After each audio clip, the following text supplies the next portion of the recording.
Ayo, segera download Quran Tadabbur, tafsir dalam genggaman Anda.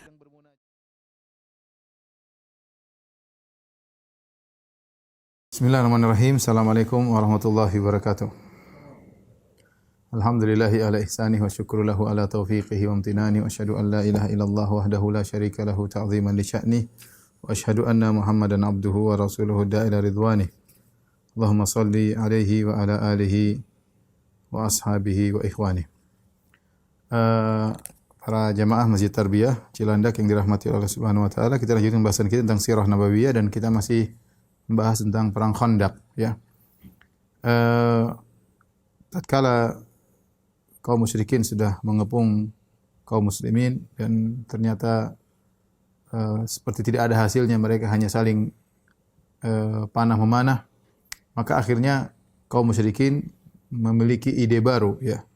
Mereka bersepakat pagi-pagi untuk benar-benar perang habis-habisan, ya. Mereka ingin perang habis-habisan sehingga mereka ingin ketika pagi hari semua areal Khandaq dari ujung ke ujung sudah mereka siapkan pasukan pemanah untuk memanah kaum muslimin. Karena sudah lama hanya perang-perangan, ya, tidak ada hasilnya. Mereka juga tidak bisa menembus Khandaq dan kaum muslimin juga enggak ada yang keluar dari Khandaq. Maka pada malam hari tersebut, pada suatu malam mereka pun kompak, mereka kemudian menata strategi mereka untuk agar pagi hari sebelum matahari terbit mereka sudah fajar terbit, mereka sudah benar-benar mengitari seluruh Khandaq untuk siap menyerang begitu memungkinkan. Ya, demikian juga Rasulullah SAW pada malam itu juga mengatur strategi kepada kaum muslimin, ya, dan Nabi menjanjikan kepada mereka kemenangan jika mereka bersabar. Akhirnya, ya, ketika tiba pagi hari, maka, ya, mereka pun menyerang kaum muslimin, ya, dengan serangan yang sangat kencang dan tidak berhenti-berhenti, karena mereka sudah mengitari seluruh Khandaq. Kemudian mereka menyerang bertubi-tubi, tidak berhenti-berhenti. Ya. Kemudian mereka terutama mengeser kepada kubahnya Nabi SAW, itu kemahnya Nabi SAW, di mana Nabi SAW berada di situ. Akhirnya terus terjadi penyerangan dan Rasulullah SAW tidak bisa mengumpulkan pasukan untuk sholat. Hari-hari sebelumnya bisa, ada sisi waktu untuk bisa sholat, mungkin bergantian. Namun pada kali ini semuanya sibuk karena kaum musyrikin sengaja untuk mengitari seluruh Khandaq, kemudian menyiapkan pasukan memanah untuk menyerang kaum muslimin, ya. Akhirnya kaum muslimin terpencar-pencar, tidak bisa bersatu untuk sholat, dan mereka baru hanya bisa sholat setelah matahari terbenam, ya. Mereka hanya bisa sholat setelah matahari terbenam. Kemudian kaum muslimin benar-benar fokus kepada kemahnya Nabi sallallahu alaihi wasallam, ya. Mereka benar-benar menjaga kemah Nabi sallallahu alaihi wasallam, sementara Khalid bin Walid sudah bolak-balik berusaha untuk menyerang kemah Nabi sallallahu alaihi wasallam.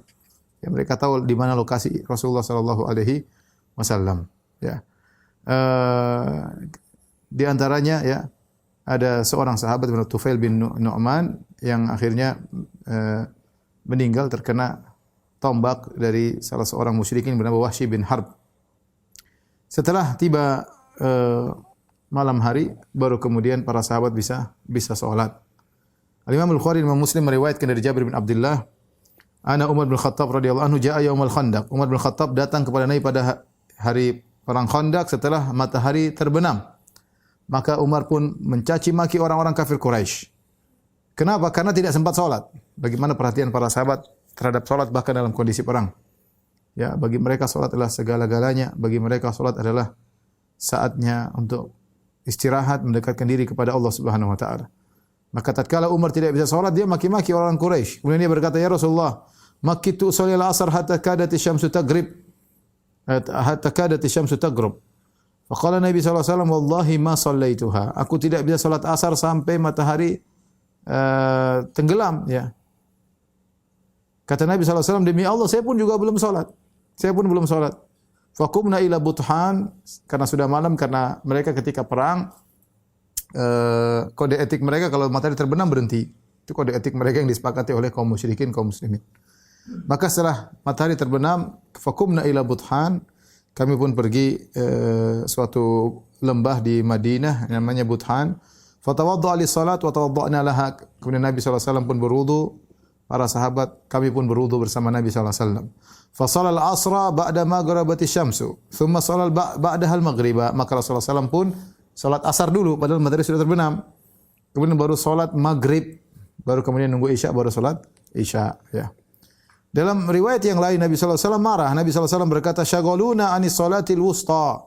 Mereka telah menyibukkan kita sehingga tidak bisa salat asar. Salatul wusta, salat yang tengah, salatil asr, yaitu salat asar. Mala Allahu ajwafahum wa kuburahum nara. Semoga Allah memenuhi mulut-mulut mereka dan semoga Allah memenuhi kuburan-kuburan mereka dengan api. Au qala hasyallahu ajwafahum wa kuburahum nara. Maknanya sama. Semoga Allah memenuhi mulut mereka, ya, rongga-rongga tubuh mereka dipenuhi dengan api dan juga semoga Allah memenuhi kuburan mereka dengan api. Bahkan dalam sebagian riwayat yaitu Nabi belum salat zuhur, belum salat asar, belum salat maghrib. Duhur juga belum. Dan mereka salat setelah maghrib dan agak tidak langsung habis maghrib. Agak lama sedikit antara maghrib dan isya baru kemudian mereka salat, ya.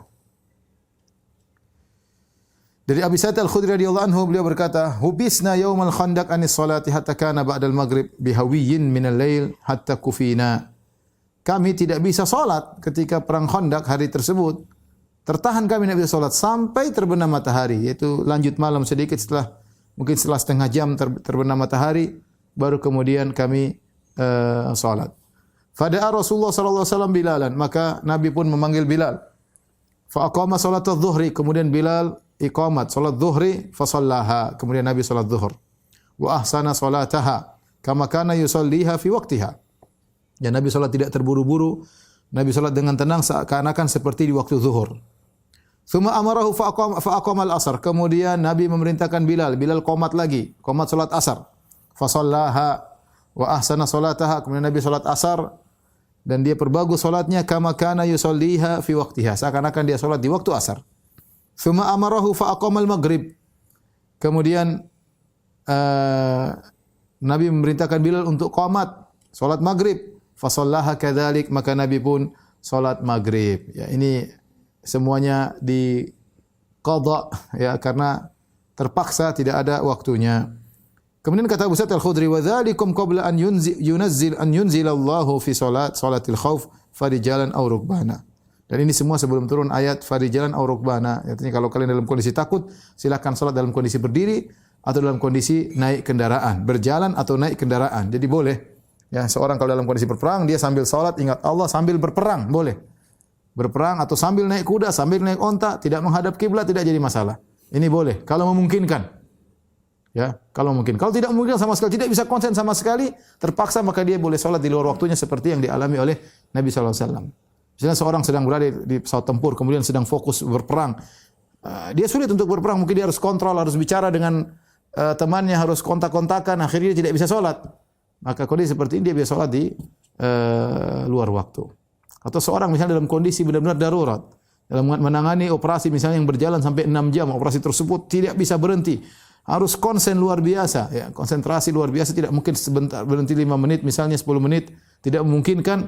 Ya, ini kalau terjadi seperti ini ya terpaksa dia bisa menunda salat meskipun di luar waktu.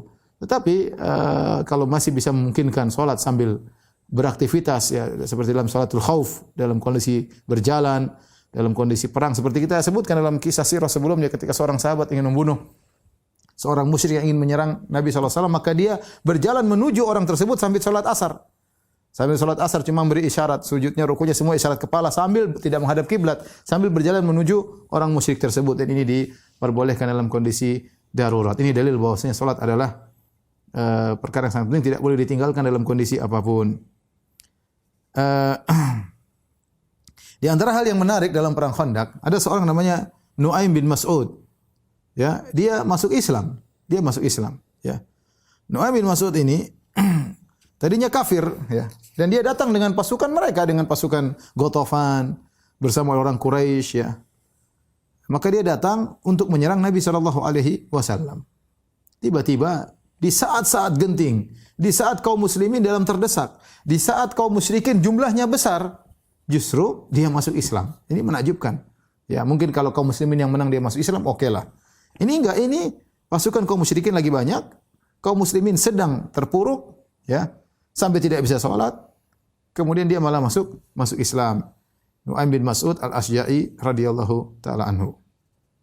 Kita dengarkan bagaimana cerita. Dia berkata dalam kisah bagaimana Islamnya, ketika peristiwa Al-Ahzab, pasukan-pasukan berkumpul untuk datang menyerang Rasulullah SAW, sirtu ma'a qaumi.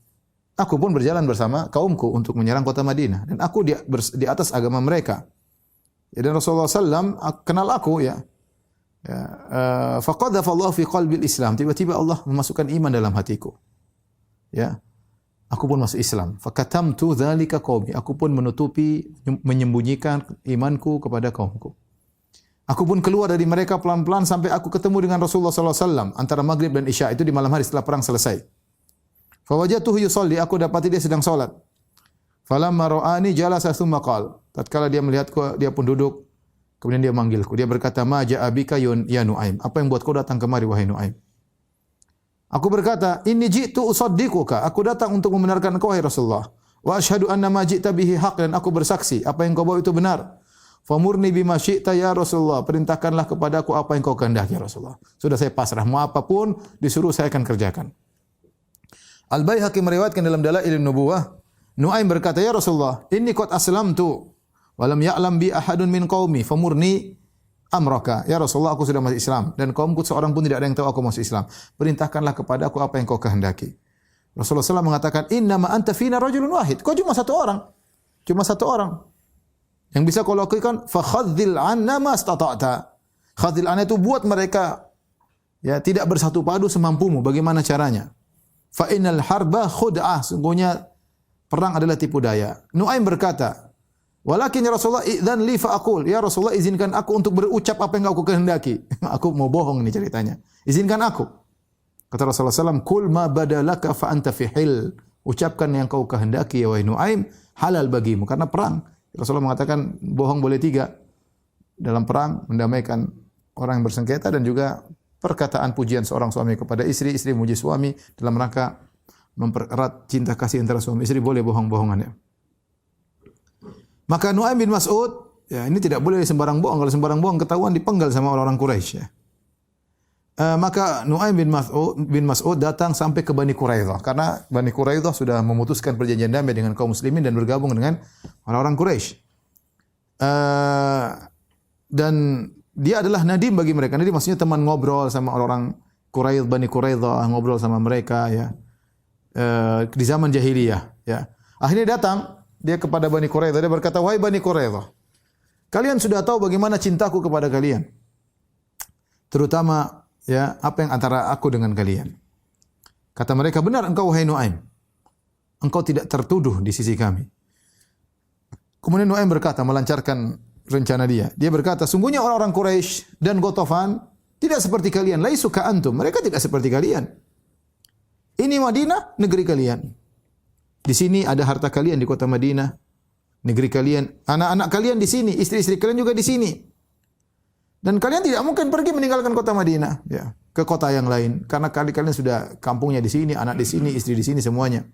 Adapun Quraisy dan Ghatafan, mereka datang dari tempat jauh, datang untuk menyerang Muhammad dan teman-temannya. Dan kalian membantu mereka. Wahai Bani Quraidah, kalian membantu orang Quraisy dan Ghatafan.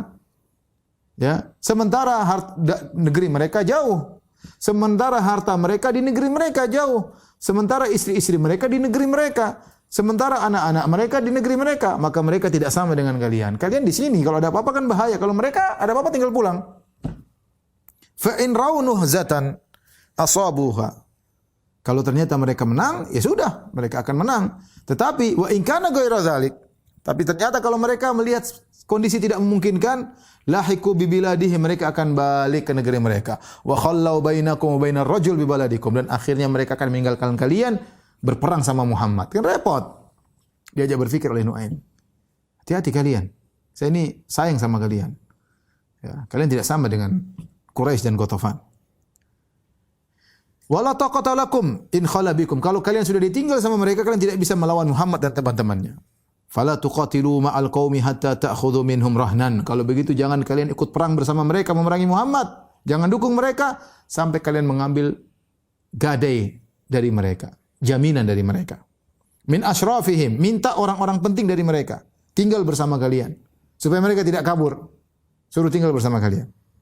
Yakununa bi aidikum thiqatan lakum ala an tuqatilu ma'ahum Muhammadan. Sebagai janji setia agar mereka tetap berperang bersama kalian melawan Muhammad sampai kalian menang. Akhirnya orang-orang Bani Quraidah, Yahudi yang biasanya menipu tertipu.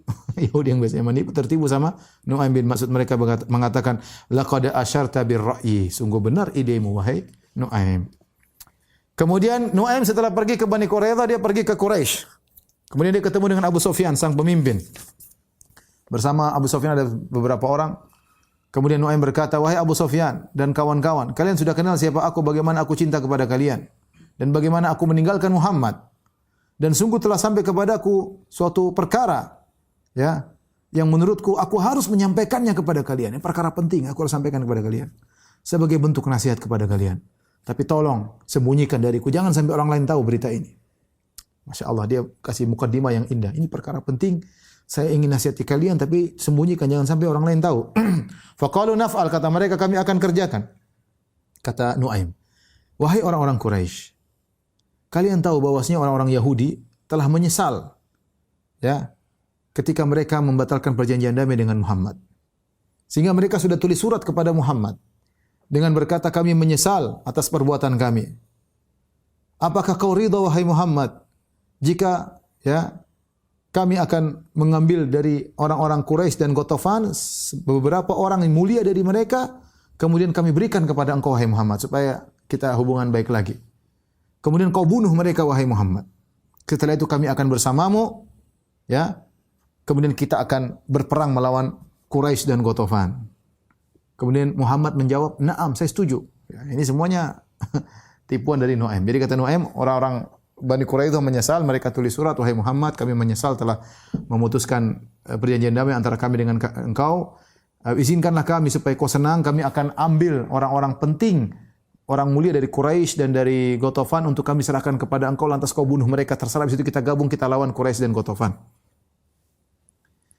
Kemudian kata Nu'aim, kalau begitu wahai orang-orang Quraisy, kalau nanti orang-orang Yahudi mengirim surat kepada kalian, utusan kepada kalian meminta jaminan berupa orang-orang yang mulia dari kalian, maka fala tadfa'u ilaihim, maka jangan serahkan kepada mereka. Satu orang pun jangan kasih. Kemudian Nu'aim pun pergi ke Ghatafan. Tadi sudah Quraisy, pergi ke Ghatafan. Dan dia ngomong sama seperti yang dia ngomongkan kepada Abu Sufyan dan orang-orang Quraisy, Kemudian dia pun pergi. Dan benar akhirnya usaha Nu'aim ini berhasil. Maka pada satu malam Abu Sufyan dan kepala-kepala pemimpin kabilah Ghatafan mengirim utusan kepada Quraidah, yaitu utusannya Ikrimah bin Abi Jahal, dan bersama dua orang dari Quraisy dan Ghatafan. Maka Ikrimah dan dua orang ini, Ikrimah bin Abi Jahal dan seorang Quraisy Ghatafan berkata, "Inna lasna bidari muqam." Kami tidak akan tinggal di sini. Ini kami bukan tempat tinggal kami. Qad halakal khuffu wal hafiru faqdu, onta-onta sudah binasa, kemudian kuda-kuda pun sudah berjatuhan, setelah itu angin kencang, faqdu lil qital, hatta nunajiz Muhammadan. Kami tidak bisa begini terus. Kalian ayo berangkat perang. Kalian jangan berdiam aja di rumah kalian. Ayo kita berangkat perang, perangi Muhammad sama-sama. Wa nafragha mimma bainana wa bainahu, dan kita selesaikan, kita curahkan semua kekuatan kita untuk melawan Muhammad. Ayo Bani Quraidah, ayo keluar bareng kita perangi Muhammad. Akhirnya Bani Quraidah, kirim jawaban. Kata mereka, innal yawma yaumus sabt. Ini hari Sabtu. Dan ini adalah hari yang kita tidak boleh melakukan apapun, Hari suci, tidak boleh bekerja. Sungguh nenek moyang kami pernah ada melakukan, sebagian kami melakukan pekerjaan di hari Sabtu, akhirnya ditimpa dengan perkara yang kalian tahu, itu dirubah jadi monyet dan babi. Kemudian kami pun tidak akan berperang bersama kalian melawan Muhammad sampai kalian memberikan jaminan bagi kami dari orang-orang mulia di antara kalian. Serahkan beberapa orang dulu sini tinggal bersama kami sebagai jaminan, baru kami akan berperang. Kita perang sama-sama melawan Muhammad. Ya. Fa inna nakhsha in darrasatkumul harbu wastadda 'alaikumul qital an tanshamiru ila biladikum. Kami khawatir nanti kalau perang sudah sangat parah, kalian sudah digigit oleh perang, artinya sudah dalam kondisi sulit, kalian akhirnya meninggalkan kota Madinah. Wa taraktumuna, kemudian kalian tinggalkan kami di sini. Dan kami tidak mampu untuk melawan Muhammad kalau begitu caranya. Kalau gitu kalian tidak boleh kabur. Serahkan jaminan kepada kami. Tatkala surat dari Bani Quraidah Yahudi sampai kepada Quraisy dan Ghatafan, akhirnya mereka baru sadar. Kata mereka, "Wallahi innal ladzi haddatsakum Nu'aim bin Mas'ud la haqqun." Benar yang disampaikan Nu'aim bin Mas'ud kepada kita benar. Ini Bani Quraidah kurang ajar nih. Mereka ingin mengambil orang-orang kita diserahkan kepada Muhammad untuk dibunuh.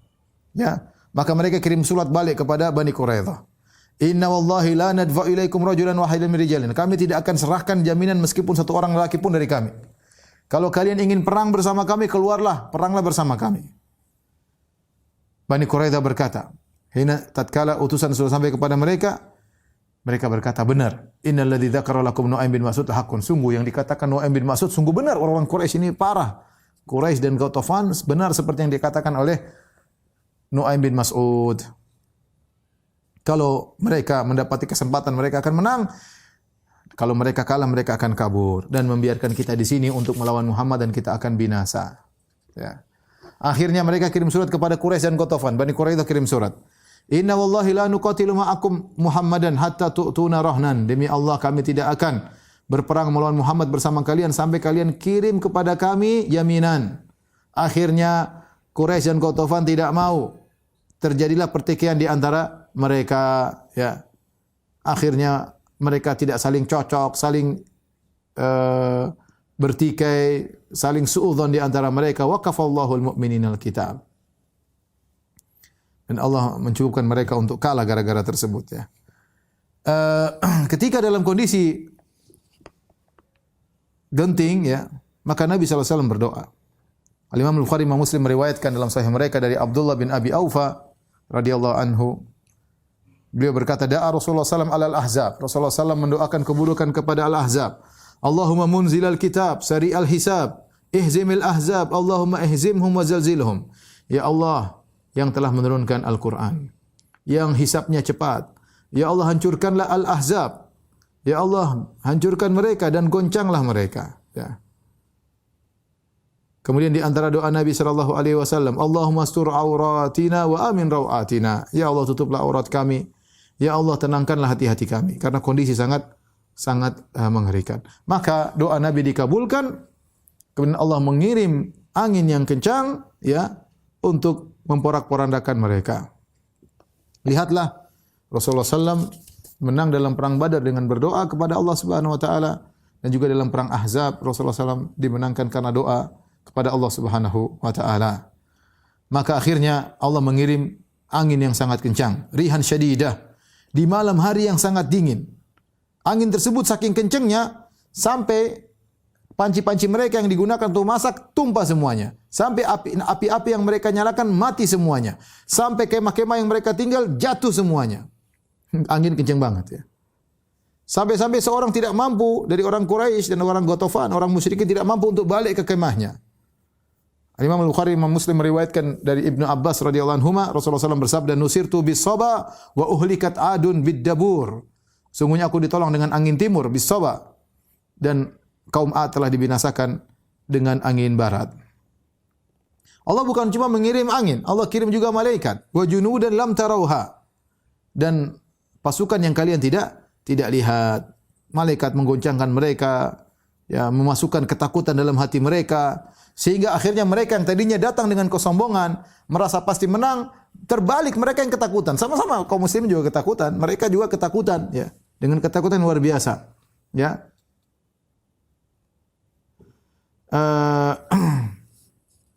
Kata Ibnu Katsir rahimahullah taala, kalau bukan Allah menjadikan rasulnya rahmat bagi kaum, bagi umat manusia, dan Allah berfirman, wa kana Allah liyu'adzibahum anta fihim. Allah tidak akan mengadab mereka sementara kau berada di sisi mereka. Seandainya tidak ada ayat-ayat seperti ini, tentu Allah akan kirimkan angin yang lebih dahsyat seperti angin yang menghancurkan kaum Ad. Yang kaum Ad diangkat sampai 7 malam 8 hari. digoncang-goncangkan di udara kemudian dibinasakan, tapi Allah cukup kirim angin soba yang tidak terlalu kencang tapi telah memporak-porandakan mereka. Ketika angin memporak-porandakan mereka, para sahabat tidak tahu kondisi mereka. Yang jelas mereka sudah diserang dengan dahsyat di siang hari sampai Nabi tidak bisa salat, duhur, asar tidak bisa salat kecuali di waktu maghrib. Ketika itu setelah mereka diserang dengan angin, doa Nabi dikabulkan, ya. Maka Nabi menyuruh para sahabat, sebagian sahabat untuk menengok bagaimana kondisi mereka. Perhatikan hadis ini. Ada seorang pemuda dari Ahlul Kufah bertanya kepada Hudzaifah bin Yaman, "Wahai Hudzaifah, apakah kau pernah melihat Nabi dan bersahabat dengan Nabi?" Kata Hudzaifah bin Yaman, sahabat mulia, "Na'am, ya benar akhi, benar wahai putra saudaraku." Terus apa yang kalian lakukan dengan Nabi sallallahu alaihi wasallam? Wallahi laqad kunna najhad. Dulu kami bersusah payah bersama Nabi sallallahu alaihi wasallam. Anak muda ini bersusumbar, dia berkata, "Lau adraknahu ma taraknahu yamshi 'alal ard.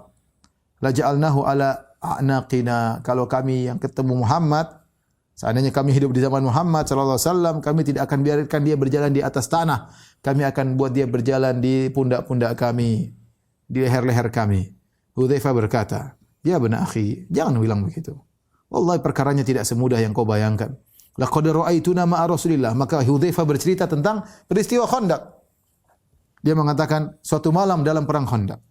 Wa shalla Rasulullah sallallahu alaihi wasallam hawiyan. Rasulullah sallam ya, kemudian salat di sebagian waktu. Tsumma iltafata ilaina. Kemudian Rasulullah sallam setelah salat melihat kepada kami. Rasulullah sallam berkata, "Man rajulun yaqumu fayanzuru lana ma fa'alal qaum." Siapa di antara kalian yang mau berdiri kemudian tengok apa yang sedang dialami oleh mereka, yaitu suruh nyebrang Khandaq, masuk di markas mereka, di camp mereka, lihat apa yang terjadi. Tapi Rasulullah kasih syarat. Adkhalahullahu al-jannah bi syarti an yarji. Syaratnya dia bisa kembali. Saya ingin kabar. Dia harus bisa masuk, lihat kondisi, balik kasih kabar kepada saya. Kalau dia bisa, saya akan masukkan dia surga. Fama qama rajulun, tidak seorang pun yang berdiri. Kenapa? Syaratnya berat. Harus ke sana bisa balik lagi. Sementara angin dingin, sementara mereka kelaparan, sementara tadi siang sudah disikat habis oleh orang musyrikin. Kondisi mengerikan. Wa balagatil qulubul hanajir. Sampai ketakutan, jantung berdetak-detak saking ketakutannya. Rasulullah SAW ulang lagi. Rasulullah SAW kemudian salat lagi. Tidak ada yang jawab. Rasulullah SAW salat, kemudian Rasulullah setelah salat lihat lagi kepada kami. Man rajulun yaqumu fayanzuru lana ma fa'alal qaum thumma yarji'. As'alullah an yakuna rafiqi fil jannah. Jaminannya semakin tinggi. Kalau tadi pertama masuk surga, sekarang lebih tinggi. Kata Nabi, siapa di antara kalian yang bisa masuk ke markas mereka, syaratnya harus bisa balik. Maka dia akan menjadi temanku di surga. Bukan cuma surga, jadi temanku di surga. Kata Hudzaifah, fama qama rajulun minal qaum. Tidak seorang pun yang berdiri. Syaratnya harus bisa balik. Ini syarat yang berat. Min syiddatil khauf, kata Hudzaifah, karena saking takutnya. Wa syiddatil ju', karena saking laparnya. Wa syiddatil bard, karena saking dinginnya. Terkumpul saking takutnya, saking laparnya, saking dinginnya. Tadi siang baru dihabisi sama orang musyrikin sampai tidak bisa sholat duhur, asar. Sekarang malam-malam suruh masuk di camp mereka. Tidak disebutkan siapa yang hadir ketika, tapi ini ada sebagian sahabat, di antaranya Hudzaifah. Nabi bilang, siapa yang bisa datang ke sana balik lagi jadi temanku di surga. Kata Hudzaifah, fama qama rajulun minal qaum. Tidak seorang pun yang bisa berdiri menjawab permintaan Nabi sallallahu alaihi wasallam. Falamma lam yakum ahadun, tatkala tidak seorang pun yang berdiri, Rasulullah panggil namaku. Ya Hudzaifah, kata Hudzaifah, terpaksa. Falam yakun li buddun minal qiyam hina da'aini. Aku harus berdiri untuk menyambut panggilan Nabi sallallahu alaihi wasallam. Kata Rasulullah, ya Hudzaifah, fadhhab, wahai Hudzaifah, pergilah engkau, fadkhul fil qaum, masuklah di camp-camp mereka. Masuklah di tengah-tengah mereka, fanzur ma yaf'alun, lihat apa yang mereka kerjakan. Tapi ingat, wala tuhditsanna syai'an hatta ta'tiyana. Jangan kau bikin apapun, macam-macam sampai kau datang kasih kabar kepadaku. Pokoknya lihat saja balik sini. Jangan bikin macam-macam. Kemudian kata Hudzaifah radhiyallahu ta'ala anhu, aku pun pergi. Fadakhaltu fil qaum. Warih, ya, ketika aku masuk, angin dan junudullah, malaikat memporak-porandakan mereka. Tidak ada satu tempayan atau panci yang tegak, semuanya tumpah.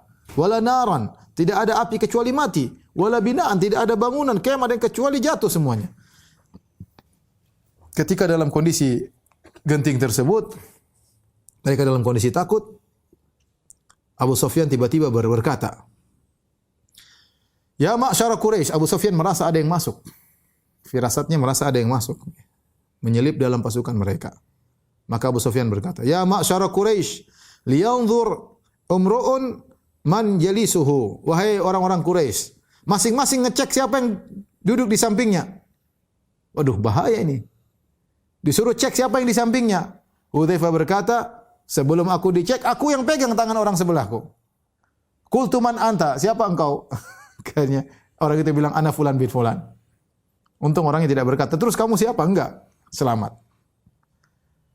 Ya. Tsumma qala Abu Sufyan. Abu Sufyan kemudian berkata lagi, "Ya ma'syara Quraisy, wahai orang Quraisy kalian. Innakum wallahi ma asbahtum bidari muqam." Sungguhnya kalian besok pagi tidak bisa lagi tinggal di sini. Laqad halakal qura. Sungguhnya onta-onta kuda-kuda sudah binasa. Waktalafatna Banu Quraidah. Banu Quraidah telah menyelisih. Wa akhlafatna Banu Quraidah. Banu Quraidah sudah menyelisih kita. Dan telah sampai kepada kita kabar dari Banu Quraidah yang tidak kita sukai. Dan kita lihat sekarang kita diporak-porandakan oleh angin yang kalian lihat.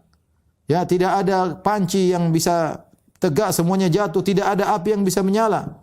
Tidak ada kemah yang bisa tegak. Fartahilu, pulanglah. Fa ini murtahil, aku akan pulang. Tsumma qama ila jamalihi wa huwa ma'qul. Kemudian dia pergi ke ontanya dalam kondisi diikal. Fajalasa alaihi, tsumma daraba fawathaba ala thalath. Dia naik di atas ontanya, dia pukul, akhirnya ontanya berdiri dengan 3 kaki. Fama atlaqa iqalahu illa wa huwa qa'im. Kemudian dilepaskan jadi kalau onta satu kakinya diikat dengan ikal begini. Jadi ontanya berdiri dengan 3 kaki, tatkala dilepas akhirnya ontanya berdiri dengan 4 kaki. Kata Hudzaifah, ya. Walaula ahdu Rasulillah la tuhdits syai'an hatta ta'tiyana thumma syi'tu laqataltuhu bisahmin. Kata Hudzaifah, saya lihat Abu Sufyan. Kalau saya membunuh dia bisa. Tapi Nabi sudah mengambil janji dariku, ya, jangan kau bikin apapun, jangan kau bikin apapun. Di antara mukjizat yang terjadi, Nabi berkata, "Intalik ya ibnal Yaman, wala ba'sa 'alaika min harrin wala bardin hatta tarji'a ilayya." Wahai Hudzaifah, pergilah engkau menuju mereka. Tidak ada masalah dengan engkau dingin atau panas sampai kau kembali kepadaku. Maka ketika Hudzaifah berjalan, ya, dia mengatakan ka'anni ala mithlil hammam. Seakan-akan aku berjalan seperti di tempat pemandian, yaitu hangat. Hammam itu tempat pemandian, ya. Seakan-akan aku merasa hangat. Padahal mereka lagi kedinginan. Ya. Ketika Hudzaifah balik, kemudian melaporkan kepada Nabi tentang apa kondisi mereka, kemudian kata Hudzaifah, "Farigtu kurirtu." Ketika aku sudah selesai, aku kedinginan, ya. Kedinginan. Tadi mukjizat Nabi, ke sana dia dalam kondisi hangat, ketika balik sudah selesai, maka aku pun kedinginan. Fa albasani Rasulullah sallallahu alaihi wasallam min fadli aba'atin kanat alaihi yusalli fiha.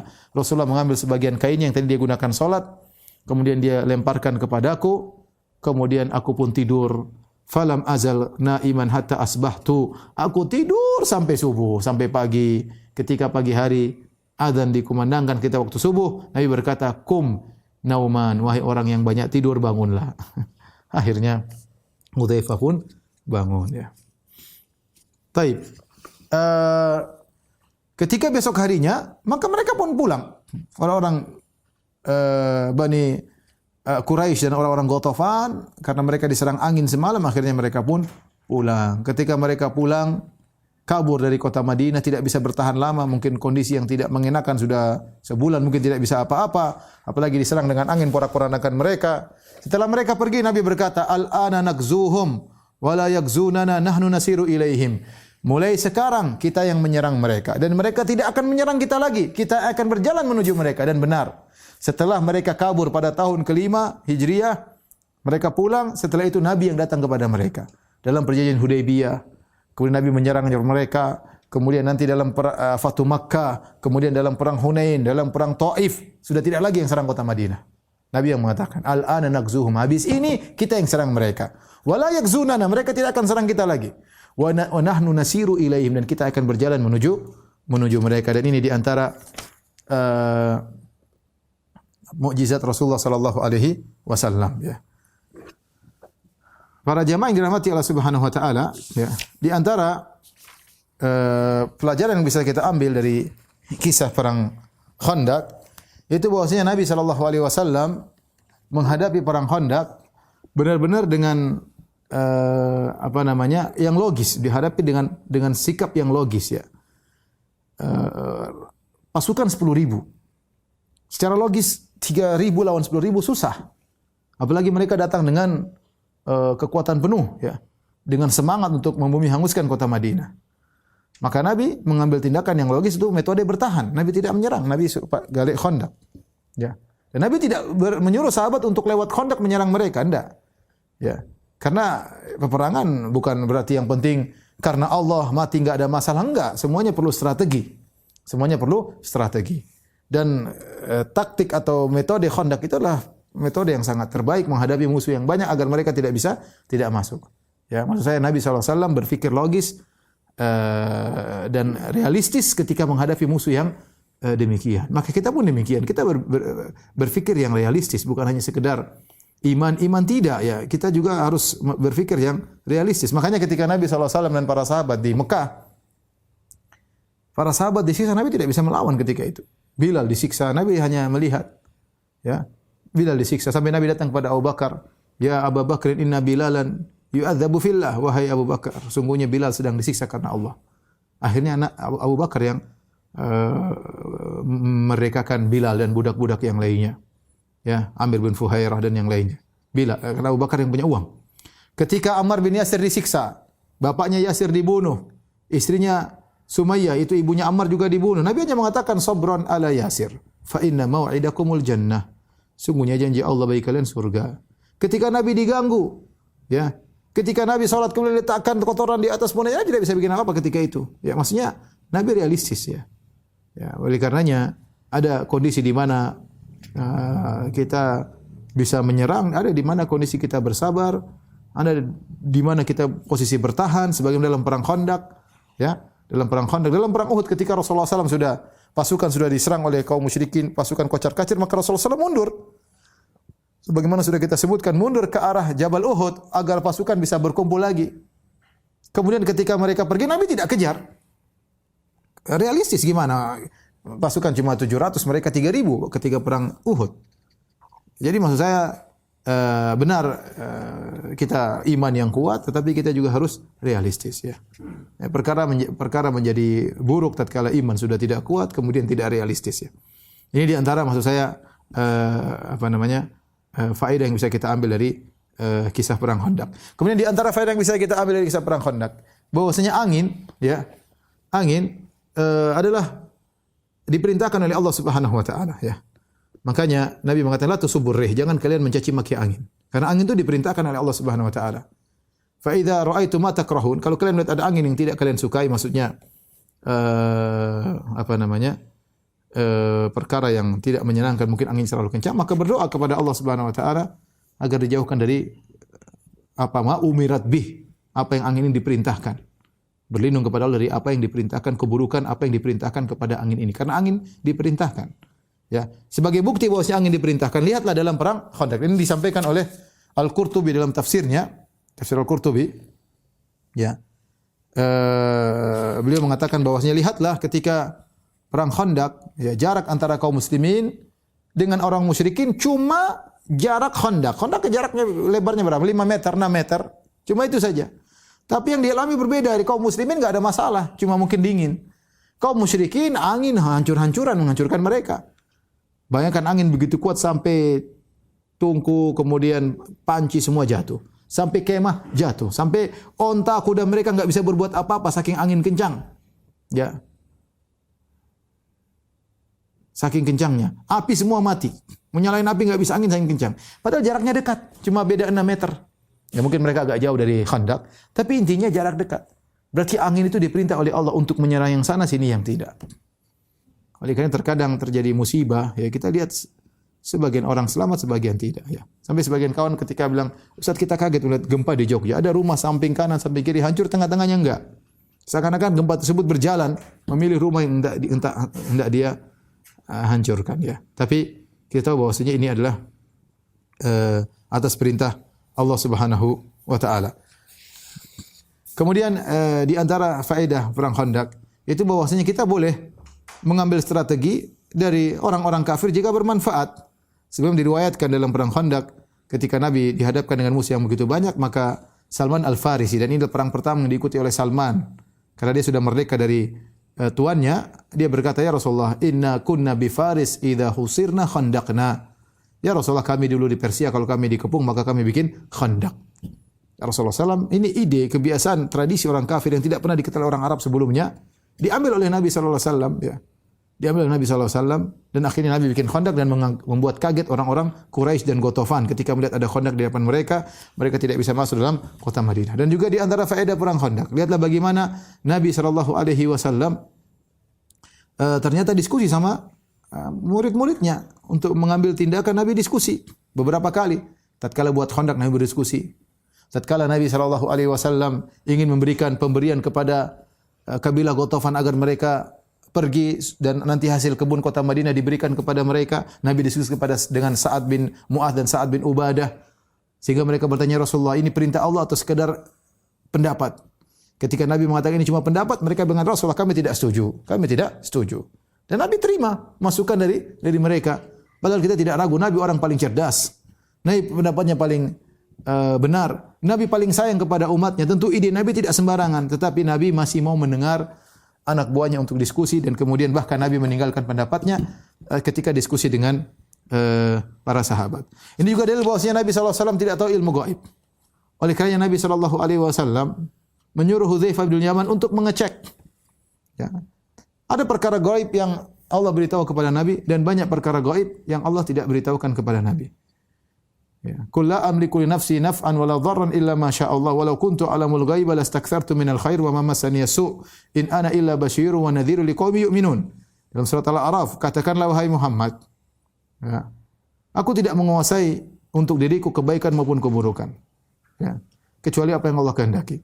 Walau kuntu alamul ghaiba, kalau aku tahu ilmu gaib, lastakthartu minal khair, aku akan melakukan banyak kebajikan. Wa ma massani su', dan aku tidak ditimpa dengan kemudaratan. In ana illa basyiru wa nadhiru liqaumin yu'minun. Sungguhnya aku ini hanyalah pemberi kabar gembira dan pemberi peringatan bagi orang-orang yang beriman.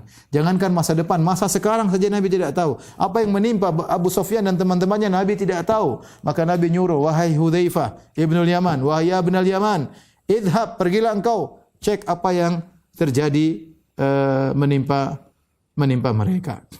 Ya, ternyata dikabarkan mereka dalam kondisi parah. Kemudian di antara faedah dari kisah perang Khandaq, ya, bagaimana Nabi SAW ikut serta dengan para sahabat dalam menggali Khandaq. Sampai tubuh Nabi SAW penuh dengan tanah.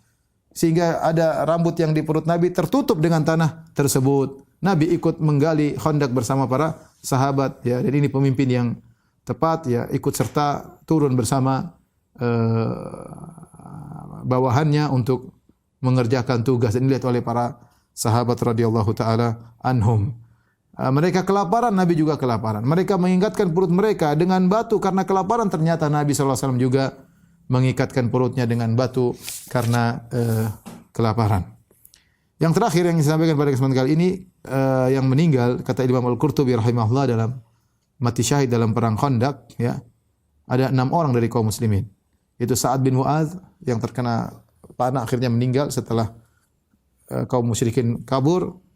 Kemudian Anas bin Aus bin Atik, kemudian Abdullah bin Sahal, kemudian Tufail bin Nu'man, Tha'labah bin Anamah, ya, kemudian Ka'ab bin Zaid. Ini 6 orang yang wafat atau mati syahid dalam perang Khandaq sebagaimana disebut oleh Al-Qurtubi rahimahullah dalam tafsirnya. Demikian saja ikhwan dan akhwat yang dirahmati Allah Subhanahu wa taala yang saya sampaikan pada kesempatan kali ini.